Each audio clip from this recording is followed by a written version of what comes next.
మీరు అది కాదండి, ఒక జర్నలిస్టు, ఎవరే జర్నలిస్టు, ఒక ఉందా గలప దీంట్లో ఉన్నారు. మీరు కూడా టైమ్స్ ఆఫ్ ఇండియాలో ఎక్కడ వచ్చిందండి? అయినో ఎవ్రీ డే నేను టైమ్స్ ఆఫ్ ఇండియా చూస్తానండి. కాదండి, మీరు ఒక రైతు కుటుంబంలోంచి వస్తే ఇట్లా మాట్లాడరు. అది కాదండి, ఇప్పుడు అట్టగాదు శ్రీనివాసరావు ఒక్క విషయం చెబుతున్నా. అట్ట కాదండి, మీ యజమానురాలు భారతీ రెడ్డి గారు కూడా మా అమరావతి మహిళ తాడేపల్లి ఇల్లు కట్టుకున్నారు అంటే మీరు మీ మేనేజ్మెంట్ కూడా మీకు తిట్టినట్టు.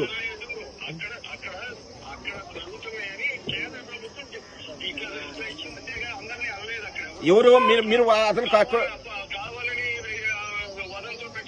వదంతులు కాదండి శ్రీనివాసరావు గారు, అట్ట కాదండి. మీరు ఇట్లా ప్రచారం చేస్తే మీరు అమరావతి మహిళల మీద చేశారు. ఇదే రైతులు అండి, రైతు మహిళల్ని మీరు మీ ఇంట్లో ఆడాలని కూడా అంటే మీరు ఎంత బాధపడతారు? మీరు ఒక ఎంప్లాయీ సాక్షి ఇంట్లో ఆడాలంటే మీకు బాధ ఉండదండి? శ్రీనివాసరావు గారు, ఆడాలని రోడ్ల మీద లాంటి సంస్కారం మీది.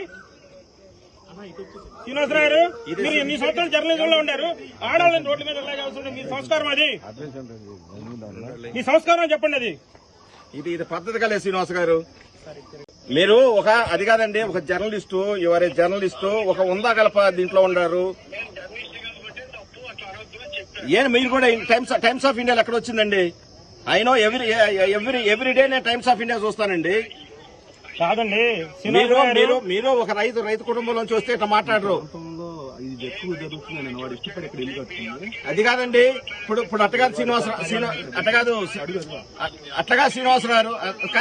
శ్రీనివాసరావు ఒక్క విషయం చెబుతున్నా. అట్ట కాదండి, మీ యజమానురాలు భారతీ రెడ్డి గారు కూడా మా అమరావతి మహిళ తాడేపల్లి ఇల్లు కట్టుకున్నారు అంటే మీరు మీ మేనేజ్మెంట్ కూడా మీకు తిట్టినట్టు.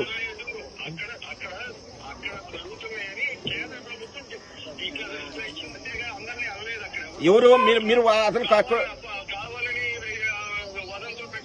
వదంతులు కాదండి శ్రీనివాసరావు గారు, అట్ట కాదండి. మీరు ఇట్లా ప్రచారం చేస్తే మీరు అమరావతి మహిళల మీద చేశారు.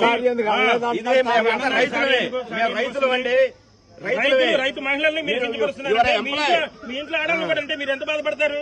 మీరు ఒక ఎంప్లాయీ సాక్షి ఇంట్లో ఆడాలంటే మీకు బాధ ఉండదండి? శ్రీనివాసరావు గారు, ఆడాలని రోడ్ల మీద లాంటి సంస్కారం మీది. శ్రీనివాసరావు గారు, మీరు ఎన్ని సంవత్సరాలు జర్నలిజంలో ఉండారు, ఆడాలని రోడ్ల మీద వెళ్ళాల్సిన మీ సంస్కారం అది, మీ సంస్కారం చెప్పండి. అది ఇది పద్ధతి కలే శ్రీనివాస గారు.